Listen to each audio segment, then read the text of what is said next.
Hello, my name is Jim, and we're just doing a quick little video about how you at home can get involved with SharePoint and ways that you can get access to it. There are a number of ways to do this, and I know if you're like me when you started getting into this, you thought that you would be in for hundreds of dollars, if not thousands, in licenses and the like. Um, that is not necessarily true. I'm going to show you cost-effective ways to do this. First off, of course, I'm running it here in a VM. Now, this particular VM is Oracle's VirtualBox. I found that had really good support. I know Microsoft would slap me on the hands for not using Hyper-V, sorry, or VMware. I'm a big fan of using VirtualBox. It'll run almost anything. I've got, what have I got? Windows 2003, Server 2003, Red Hat Fedora, that's Linux, XP Pro. This is Windows 2008 where I got SharePoint on it, and I was working on another here. Now, it's key to recognize that when you move up to SharePoint 2010, which I have running on Server 2008, it has to be 64-bit. Okay, so make sure, as you can see I got here, that wherever you run this, that has to be 64-bit. So in my particular case, I've got that here. This is my installation, my VM of SharePoint 2010. Of course, I'm running Foundation. No, I'm not going to pay for the full version at home. At work, they will. That's fine. At home, I will not. But I still have a lot of functionality that I can use for that, and I'm happy to do that. So I can run and test and do what I need on a VM. Now, the obvious question that usually comes up is, okay, so you got this far, but that means that you had to have the operating system, and you had to have the database, and you have to have Visual Studio, and all these things set up, and all those cost money. Well, actually, there's one other way to handle that. So, hit Control so I can get out of here. Let's go into the web browser where we're going to spend a few minutes. First off, you can get a hosting plan. I use ShareWeb. I like them. You can get hosting for as cheap as $9 a month. That would fit the student budget for many people. Maybe it's your professional budget. It has become pretty slim in tough times. That's a good way to get SharePoint.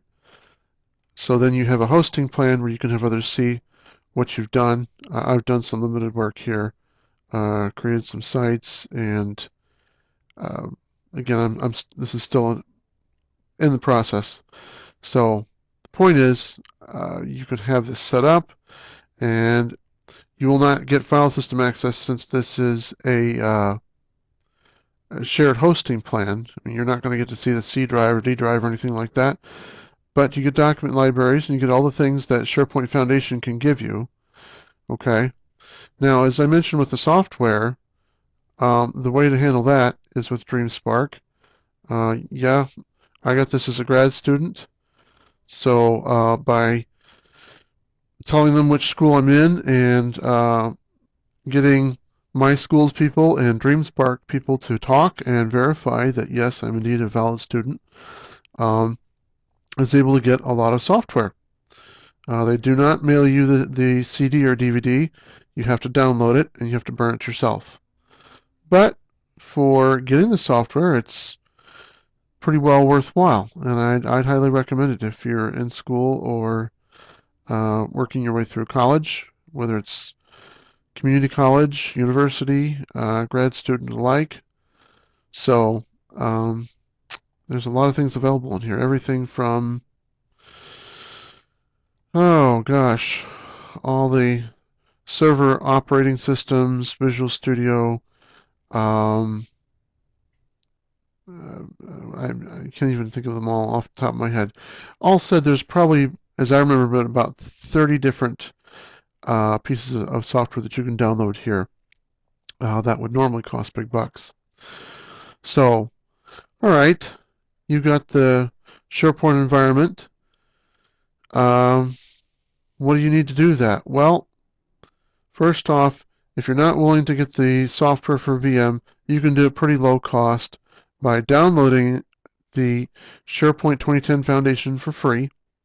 You can do Foundation, and you can install it in Windows 7 or Vista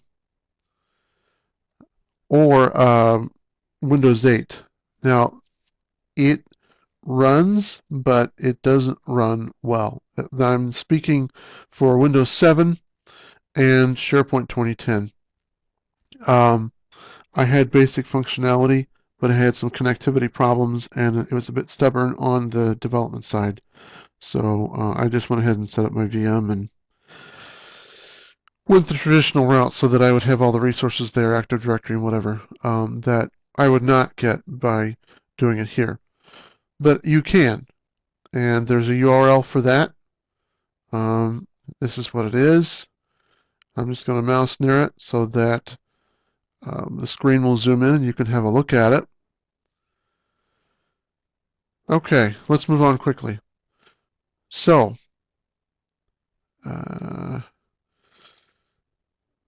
now, again, they're not even terribly confident on that in Microsoft, because for SharePoint 2013, as you can see here, for Windows 7 and 8, they're pointing you over to Office 365.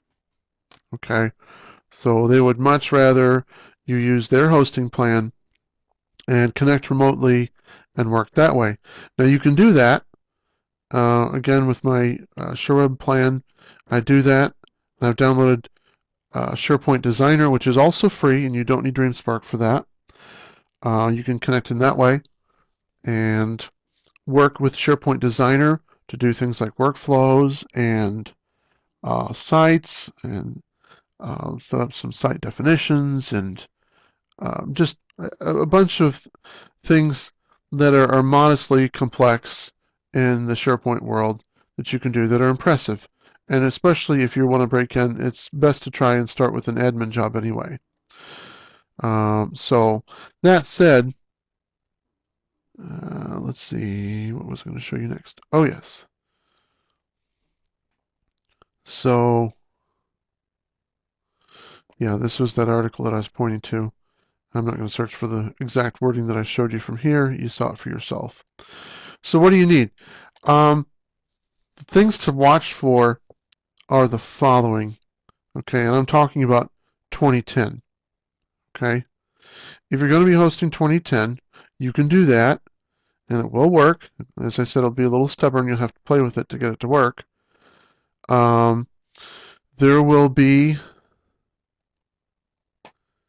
a lot of configuration changes to make it work. Okay, you're going to be going in and modifying a lot of settings files and installing a number of not only doing settings changes, but again, there is a lot of installations you have to do aside from the normal, like it requires 3.5 of the .NET framework. You have to have some other things that just are not standard with Windows 7 and 8 to have them nulled out. So again, you can do that. You can get it to run if you're trying to get it from home, so it might be worthwhile to you. But the big thing that's going to derail you, if anything, and I really have to come back to this, is this. You need a 64 bit processor. They say 3 gigahertz. I'm guessing you can get away with 2. But the point of the matter is that if it's not 64-bit, sorry, it's just not going to run. It's just not. So make sure that when you check your operating system, that it is in fact a 64-bit operating system. Okay. Now I'm running this on a laptop, and yes, mine is 64-bit. So you can check that right here and see that yes, I have a 64-bit operating system that will run. And of course, the VM will plug into that if you're using it. So again, if you have 32-bit parent operating system and you try and put a 64-bit VM in there, won't run. So for even Server 2008 and for SharePoint 2010, which both require 64-bit. To put it bluntly, if you need 64-bit inside, you need 64-bit outside. So make sure you've got that. Check for that. And of course, you'll need 4 gigabits of 4 gigabytes, excuse me, of memory to make sure that runs without hanging things up.